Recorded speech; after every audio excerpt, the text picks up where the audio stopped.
Do you think you can teach people to love the game like that? Like to become obsessed with just playing, whether the game's Mhm. business or poker or life? And if so, how do you teach yourself to love hard things in Mhm. business? So I think there has to be some inherent like desire that starts it. Can you put fuel on the fire? Absolutely. I think part of the way to do that is be surrounded by people who are amazing, right? Amazing in whatever way. So like we yearn for, in the arts, right? When we, fashion, whatever it is, like somebody, Matt's some energy company in the middle of Utah, in the middle of nowhere the other day, just because we're so curious. And so I think that curiosity builds, sort of the awe of being a human, what other humans are capable of doing. And we so enjoy watching that. People enjoy, hearing financial stuff from us, especially in Austin, which has been really funny. They're like, we don't know you people down here. Very much so. So that's been fun since we moved to Austin. We don't know you people. Now they will. Yeah, now they will. But yeah, that I think, and we are looking, I know you talk about green and red flags.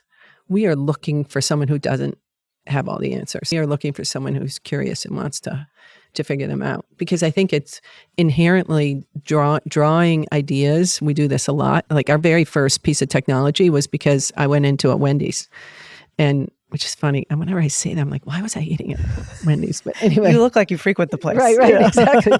But literally there was someone there taking the order, and then there was, it used to be that big boulder of a screen was in the corner, and maybe you don't remember that, but I do. And someone was doing the fries, and, we used to laugh, you're the fry guy, but that was our tech we built. And because how were we going to, as a couple people in a room, going to manage, because you have to be broad enough in your trading, right? It's not like we're Goldman Sachs and we have flow, right? Which is two people in a room. So we have to have a broad enough portfolio for this thing to make sense. But eventually it was Walgreens, it was Walmart. Like we created an inventory management system for options trading. And nobody had talked about that before. We literally had off-the-shelf models where everybody was like, the smartest people were creating the best models themselves. Whereas we just thought. So we just approach the problem differently. How do you do that?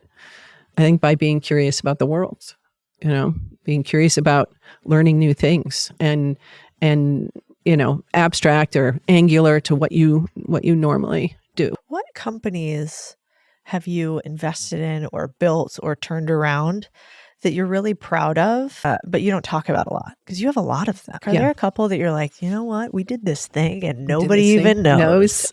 I think there's a lot of pride in turning anything that's like hemorrhaging into not hemorrhaging. Like there's a lot of pride just in that.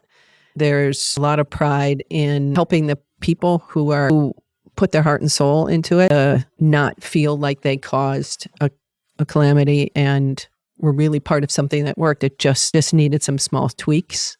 I think there probably isn't. I think there's probably more that I'm pretty tough. I'm not the one to pat on the back very often. I think there's a lot more that I think we could have done a lot more for. Ultimately, there are people who are behind these things, right? That I wanted some other outcome, right? Yeah. There's more fails than there are successes. But even ideas we had that we thought could be interesting. We were either cocky or stupid, or, we just didn't really understand it so much. We've entered the insurtech space, which is fascinating. I didn't think anything was older than sort of like the way the financial world, the meat and the pipes of the financial system work. Oh no. Yeah. Just go into the insurance side of it. And it's a whole nother.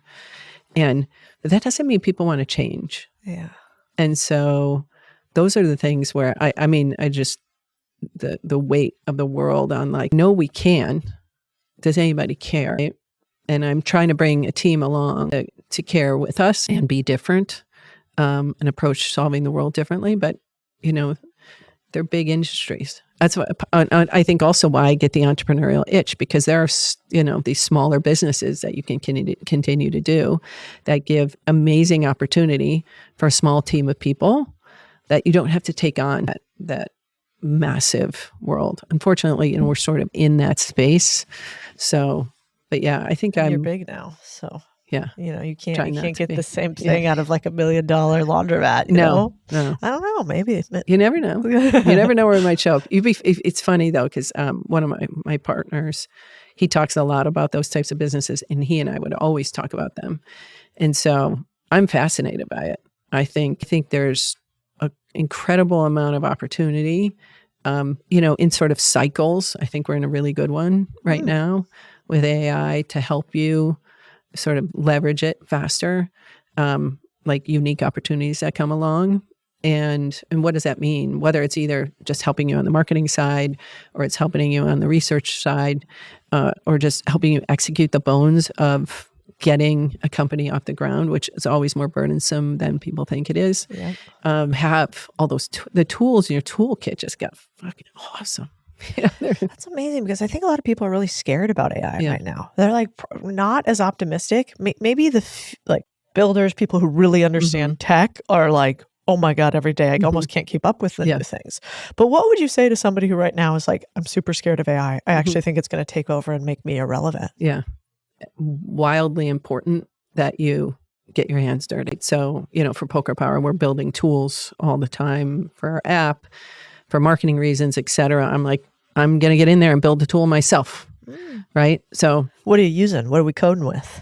Well, all Claude code. But you ever use Replit too? I have not, but I've heard of it. Yeah, but I think it's really important. Like, who cares that it doesn't go anywhere? It helps in so many different ways, from how to think about solving the problem to how to get a thought into the world in some form or fashion. At a minimum, having communication with somebody else or technologist who knows. So I think getting your hands dirty. And you can't mess it up. You can't mess it up. Which is super cool. Yeah. And by the way, everybody else is getting their hands dirty now too. They're not experts. Yes, there's some technologists. We're not trying to compete with those people, right? There's 98% of the world who's just like you. So we talked a little bit about poker, but if business is a poker game, what are the deadliest tells in entrepreneurship? What do we have to watch out for that we are signaling to other people as entrepreneurs? I think entrepreneurs, that their biggest tell is their overexcitement about the possibility. So have a great hand, just not playing, because I don't believe so. Or I might play strongly against them, meaning I might exit. And we see that a lot. So we do see a lot of newbies that do come in. We're happy to think and listen and hopefully mentor a little bit, but nothing can go wrong. It's like, I don't know, that flush might come out and all you have is two pairs. So, and they're just not cognizant, just a little naivete, I could say. How do you flip that around? So if you are really excited, what do you need to do to temper that? Is it having plans A, B, and C? Is it being honest about the risks? How would we get Jenny on board? If I'm like, I'm an entrepreneur, I want to do something with Jenny. I want to show her how great I am, but also show her what a smart thinker I am. Yeah. There's a bunch of things. We always say there's like sort of not a formula. It's more like a picture. I think that they have to be aggressive on the offensive opportunity. They do. But if they can't address anything defensively, and or they cannot, they have not shown where they have failed in the past, or acknowledgement of failure in some form or fashion, whether it's in this product or somewhere else, I think those become red flags for us. I want to know, like, you're going to conquer the world, but I also want to know how you're going to methodically get from A to B to C. So I think a lot of times it's really important as an entrepreneur to understand what's happening in the room around you. Like, context is super important, not only in, running a business, but let's just say there's somebody listening and they want to get promoted, or they want to do better in their job, or they want somebody to take them more seriously. What can poker tell us about reading the room in life? What cues?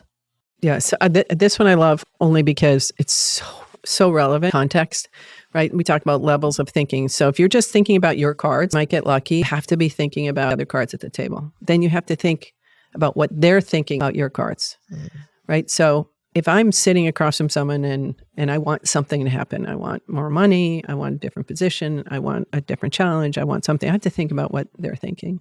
And I have to think about what they're thinking about. If it's my boss, the rest of my team, I have to think about what they're thinking about what they owe to their boss, right? I have to literally set the table in full color as opposed to black and white. And that's where we get messed up. It's like, I would love to give you more money, but did you hear? Were you at that meeting over there? It's probably not a good time. It's just, there's some things that are wildly simple and people are just so adamant. They're like, they've been so frustrated and they come in and they just want A, B, and C and because they're not addressing the context. That's why when you sit at a poker table and you start to learn, right? And now you're like, oh, I'm going to play with my family. Oh, I'm going to play with my friends. Oh, I'm going to play with strangers. Like all of a sudden you go, oh, that's why this is like the office. That's why it's like that meeting. That's why it's like that conversation. Because I don't know everything about people I work with. And one fascinating thing we've done with our management teams is have them play poker together. It's amazing what our managers learn about their teams by playing poker with them. Vice versa. But, obviously I hear more from the senior managers. But would an example be like Mary always folds really early or doesn't put a lot of chips on tails? Absolutely. She doesn't take a lot of risk. Yeah, absolutely. No question. And then now it's a conversation. Yeah. It's a conversation with Mary. Like, I noticed this. Like, you want to do it in a way so that Mary still keeps coming back to the table, right? Because you want her there, but you want her to recognize, So what do you see? How do you approach Mary? And what did you do on that hand? Why? What if? One thing you can probably work on, right? And all of a sudden she starts doing it because that is way uncomfortable for Mary to do 3 times the big blind when she goes in. She just wants to tippy toe in. So what message are you sending? And they start to learn. This is where the self-assessment starts to come in and go, oh, wow, I didn't realize. So to wrap up, let's say there's a woman listening out there right now, and she knows, like you said, her gut, she knows that she's not taking the right level of risk that she wants to in her life. She is a little scared. She's not sure what to do next. And she might not have even understood all the things that we talked about today. Mm-hmm. Like, what would you tell her? Hey, if you want to level up your life next, and if you want to change your mindset about risk and your capability, what advice would you give her? Me right now, because I've seen the impact so many women, hundreds of thousands, the emails I get, the LinkedIn stuff we do, the DMs and poker. And I also say, like, if I could have learned poker when I was younger, I think I would have saved 10 years out of mistakes in my career.